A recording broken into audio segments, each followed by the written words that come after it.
Bonjour à tous, bienvenue sur Actu Matin. Comme promis hier, nous revenons ce matin sur la cérémonie d'investiture du plus jeune et cinquième président du Sénégal. Hier, Bassirou Diomaye Faye a prêté serment devant un parterre d'invités qui concentre l'essentiel du gotha politique de la sous-région ouest-africaine. Et d'au-delà, deux axes majeurs de nos discussions, la forme de l'investiture et les défis d'une jeunesse désormais au pouvoir au Sénégal.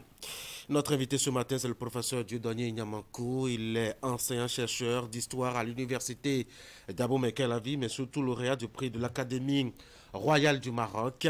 Pour ses travaux sur l'histoire de la diaspora africaine, il sera dans un instant sur ce plateau. De la rubrique économique, les matchs vous propose en rediffusion ce matin son élément enquête sur la filière des véhicules d'occasion à l'heure de la chute du Naira et des difficultés économiques du géant de l'Afrique de l'Ouest. Vous allez entendre les acteurs, mais aussi les spécialistes du secteur de ce monde des affaires se prononcer pour plus de lumière sur l'état de la filière actuellement dans la sous-région. Merci beaucoup d'être là.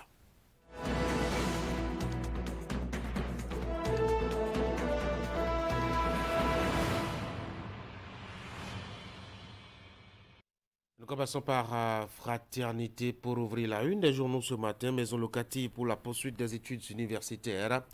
Les étudiants dans le piège de la vétusté des appartements.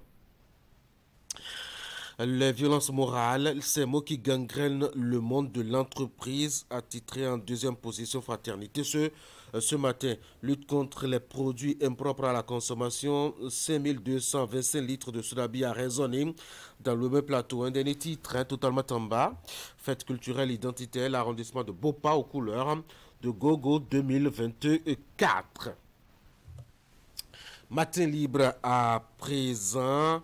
Dialogue mondial des jeunes, les raisons du choix du Bénin, la jeunesse cible importante pour les questions de développement.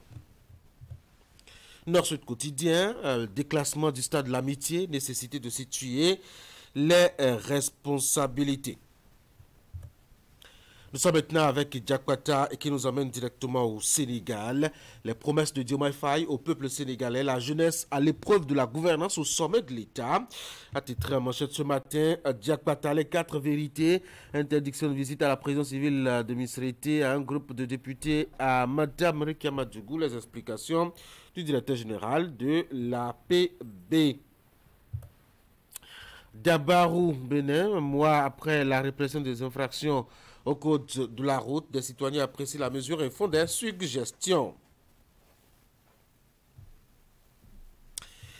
Dynamisme info présidentiel de 2026 au Bénin, la neutralité est l'option qui fera sortir Patrice Talon par la grande porte. Déplacement à Cotonou et environ, les sollicitations pour l'autostop en hausse d'après Dynamisme Info. Nous sommes à présent avec le matin. Rupture dans la gouvernance politique quand le Sénégal fait rêver un Mali pris en otage par la même génération de politiques. Le Béninois libéré, conférence internationale sur la population et le développement, les grands axes du dialogue mondial des jeunes pour l'égalité, la santé, etc. L'indépendant déclassement du stade de Mathieu Kérékou, Claude Paki confirme l'implication de la FBF dans les rénovations du stade. Et puis lutte contre l'insécurité au Bénin, les caméras de surveillance à Cotonou.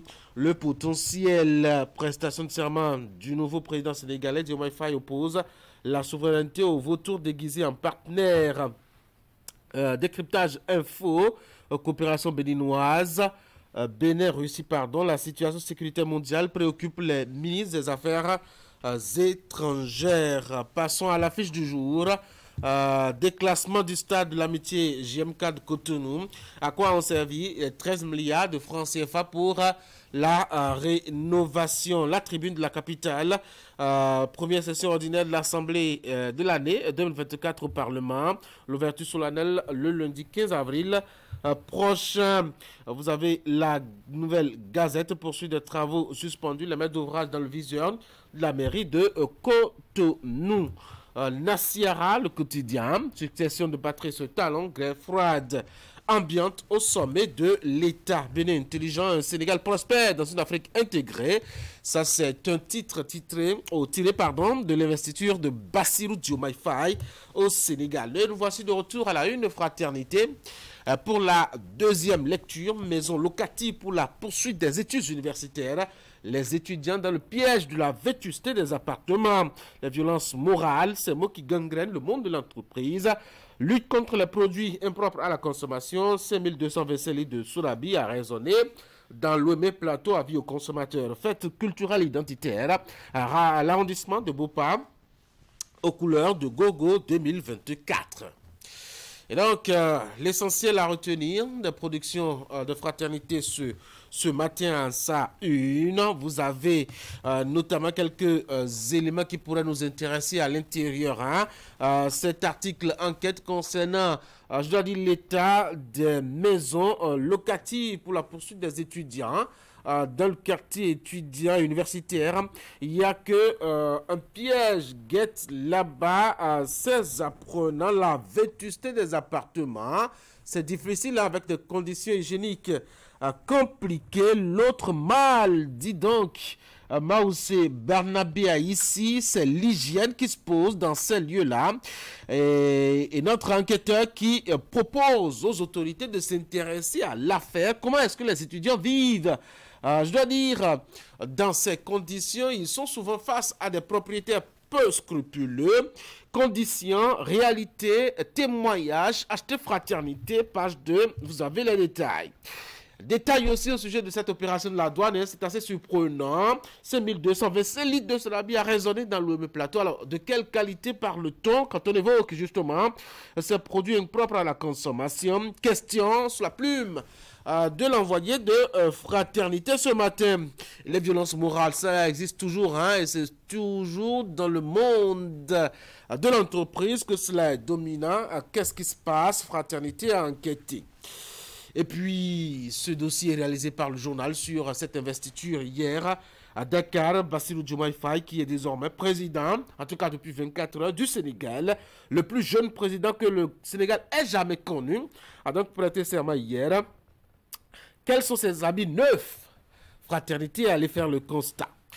Tout à l'heure, nous en parlons dans notre forum, lors de nos discussions. Ce sera avec les débatteurs. On va évoquer deux axes, comme je l'annonçais. D'abord, l'investiture dans sa forme avec ce monde diplomatique qui s'est bousculé hier à Dakar. Et puis, au-delà de la forme de l'investiture, le contenu du message du tout nouveau président. Qu'est-ce qu'il réserve à ses compatriotes? On va en parler tout à l'heure. En attendant, on va passer au bulletin de l'information avec Teddy Goudalo. Teddy, bonjour. Tanguy, bien bonjour, bonjour à toutes et à tous. Allez, ce matin, on aura donc dans votre bulletin d'information cette actualité au plan continental. Bassirou Diomaye Faye qui a prêté serment en tant que 5e président de la République sénégalaise. L'opposant, vainqueur de la présidentielle du 24 mars dernier, a prêté serment hier donc. C'était au Centre international de conférence Abdou Diouf, devant un parterre de chefs d'État et de gouvernement de la sous-région du continent. J'ai parlé d'un Gotha diplomatique. Vous verrez les images. Et puis le Bénin qui accueille du 1er au 5 avril 2024 le dialogue mondial des jeunes. C'est dans le cadre de la célébration des 30 années d'existence de la conférence internationale sur la population et le développement. Les deux structures qui travaillent à la réussite de cet événement de taille au Bénin étaient face aux professionnels des médias pour donner quelques détails. Détails justement à suivre dans un instant. Voici le bulletin.